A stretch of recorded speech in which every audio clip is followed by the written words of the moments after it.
Primícia é uma confiança tão grande de que nada vai faltar no caminho, que eu já separo a melhor parte no início da jornada. Você quer um exemplo prático de confiança de Deus, de que nada vai faltar? O maná que Deus enviava para o povo no deserto. Irmão, Deus poderia mandar maná de sobra para que eles acumulassem e consumissem ao longo do dia, mas não era assim que Deus fazia. Todos os dias Deus enviava uma nova porção, e Ele pedia para que as famílias não guardassem, porque vai ter no dia seguinte. E ainda assim algumas famílias guardavam. A falta de confiança de que Deus vai prover amanhã faz com que eu tente acumular tudo para hoje. E sabe o que é interessante? O maná, se ele fosse guardado, ele apodrecia. Então, se você andasse no arraial pelo cheiro de estragado, você sabia quais famílias confiavam em Deus e quais não confiavam. Essa família não confia no Senhor, porque pelo cheiro de estragado tem maná sendo guardado aqui. Irmão, caminhar com Deus, viver um ano extraordinário, começar 2022 como sendo o melhor ano da nossa vida, significa confiar todos os dias na provisão de Deus, na intervenção de Deus, no cuidado de Deus, no agir de Deus, no fluir de Deus, no mover de Deus. Significa começar um ano, mesmo sem saber o que me espera ao longo dele, os gigantes que vão se levantar durante ele, as tempestades que vão acontecer durante ele. O meu coração está firmado numa palavra. Eu não sei como vai ser o processo, mas duas coisas eu sei: como começa e como termina. O meu ano começa sendo consagrado ao Senhor e vai terminar sendo completamente cuidado por Ele. Como vai ser no meio do caminho, eu não sei. Deus não me mostrou. Deus mostrou para Pedro que ele seria um pescador de homens, não mostrou todo o processo do seu apostolado. Deus mostrou para José que ele lideraria a sua família, não mostrou todo o processo, irmão, de cativeiros e desertos e esquecimento. Deus mostrou para Jesus. A Bíblia diz que pela alegria que lhe fora proposta, suportou a vergonha e a dor. Havia uma alegria proposta. Deus mostrou para Jesus a redenção. Deus mostrou a tua família sendo restaurada. Deus mostrou os teus pecados sendo apagados. Então Jesus, ele sabia o início e ele sabia o final da história, irmão. E é por isso que os processos no meio do caminho não roubam a paz de quem sabe nas mãos de quem a sua história está. Alguns confiam em carros e outros em cavalos, mas nós confiamos no Deus da nossa salvação, no Deus de socorro, no Deus de provisão, no Deus de justiça. Você está comigo ainda? Diga amém. A gente pega o primeiro pecado, o primeiro assassinato da história. Você pega a história de Caim e Abel e fala a respeito de duas ofertas. E ontem o Brunão brincou sobre a questão de veganos, né? E é interessante porque nessa oferta a gente vê que Deus rejeitou legumes e aceitou carnes gordas. A picanha foi a primeira oferta aceita por Deus. Deus olhou e falou: eu vou ficar com a picanha.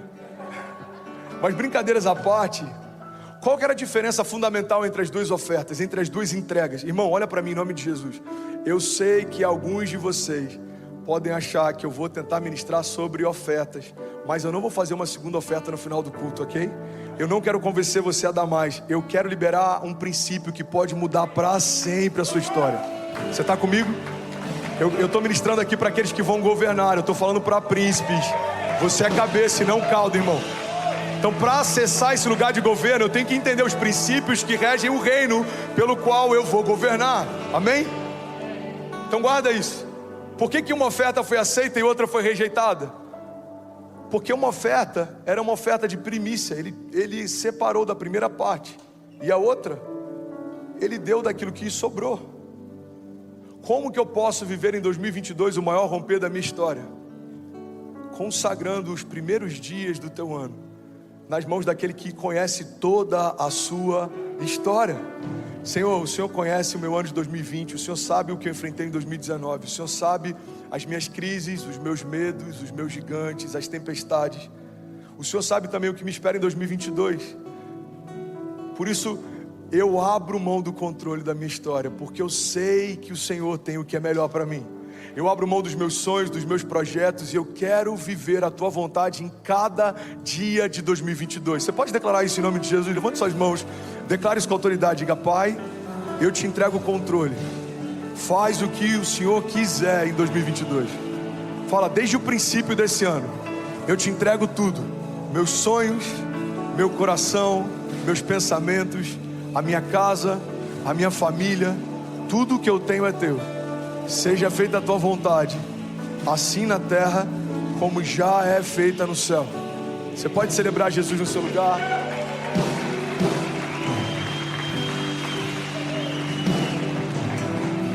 Esse é o poder da primícia. É entregar para Deus a primeira parte de tudo que você tem, de tudo que você faz. Mateus 6,33 diz o seguinte: busque em primeiro lugar o reino de Deus e a sua justiça, e todas essas coisas lhe serão acrescentadas. No versículo anterior ele está falando sobre necessidades básicas. Ele está dizendo, não se preocupa com o que você vai comer, beber, vestir. Busque em primeiro lugar o reino de Deus e a sua justiça, e todas essas coisas lhe serão acrescentadas. Irmão, olha para mim e guarda isso em nome de Jesus. Tem gente priorizando o que deveria ser acrescentado e acrescentando o que deveria ser priorizado. A prioridade é o reino, e o que vai ser acrescentado é detalhe. Tem gente na América morrendo para conquistar os acréscimos e deixando como se fosse um acréscimo que sempre foi princípio. Por que é difícil construir igreja na América? Porque aqui a gente aprende que a nossa hora de trabalho, ela tem valor.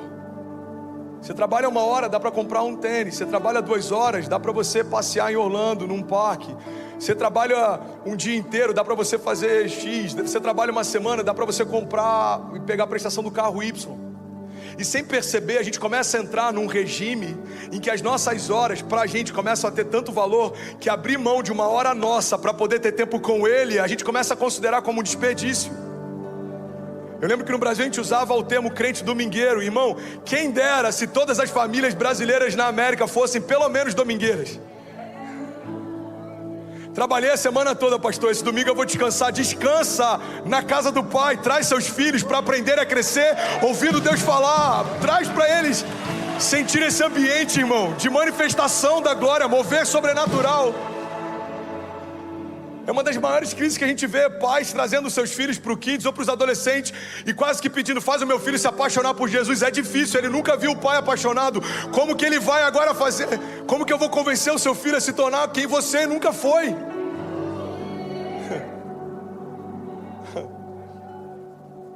Eu não sei se eu já falei sobre isso, mas eu tinha um amigo, cara, que sempre me impressionava, porque ele saía com a gente na balada, ele estava em todos os programas, mas ele nunca bebia e ele nunca fazia nada de errado. Ele estava lá, mas ele não se misturava. E ele era evangélico, e aquilo me chamava a atenção. Eu falava, cara, ele é diferente. Só que o pai dele tem muito dinheiro, e o pai dele mexia com agiotagem.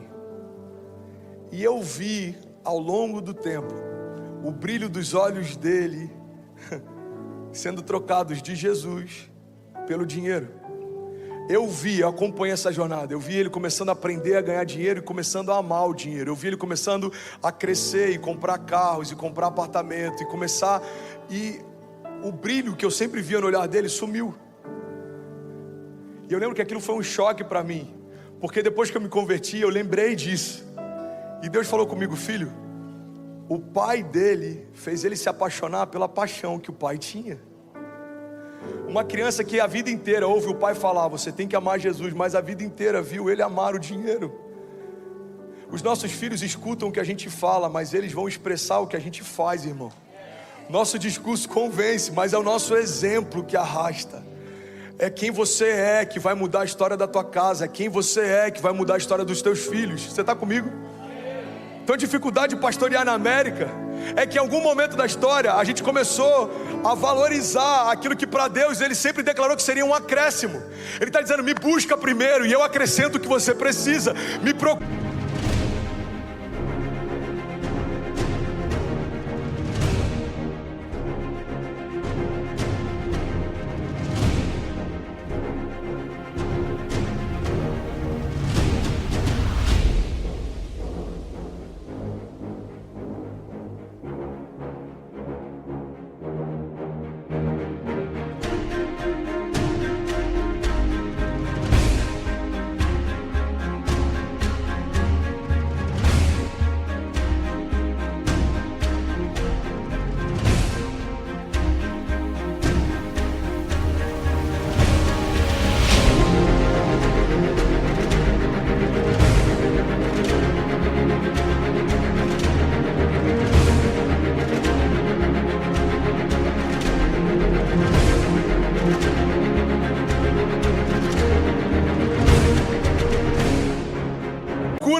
acrescento o que você precisa. Me ama primeiro e eu acrescento o que você precisa. Irmão, se a gente não lembrar de onde Deus nos tirou, nos tornaremos a geração do acréscimo. Buscaremos o que Deus disse que nos daria e acrescentaremos Deus na nossa rotina. Irmão, cuidado para não acrescentar Deus na tua rotina. Deus não quer ser um acréscimo no teu dia a dia. Deus quer ser o centro. So I'll cherish every moment, every day. For your love has lit my path in everywhere. In the tender touch of your hand, I find the strength to rise and stand. Through every trial, every tear we've shed, your love's been the shelter where I find my bed. For your love's been my anchor in life's stormy seas, a beacon of hope guiding me to be free. So I'll cherish every moment, every day. For your love has lit my path in every way. With gratitude in my soul, I'll sing this song. For the love we share is steadfast and strong. Dentro da tua história. Ei, tudo bem? Você acabou agora de assistir um vídeo. Se você ainda não está inscrito, já se inscreve também no nosso canal, ativa esse sininho aqui embaixo de notificação e toda vez que eu fizer uma live ou estiver transmitindo uma mensagem ao vivo, você vai ser um dos primeiros a saber. Mas eu deixei mais 2 indicações aqui que eu espero que façam muito sentido para você. Então já aproveita e clica para assistir a próxima mensagem, beleza? Seja bem-vindo ao time de incendiários e eu espero de verdade que essas mensagens mudem a sua vida como elas têm mudado a minha também. Até a próxima. Valeu!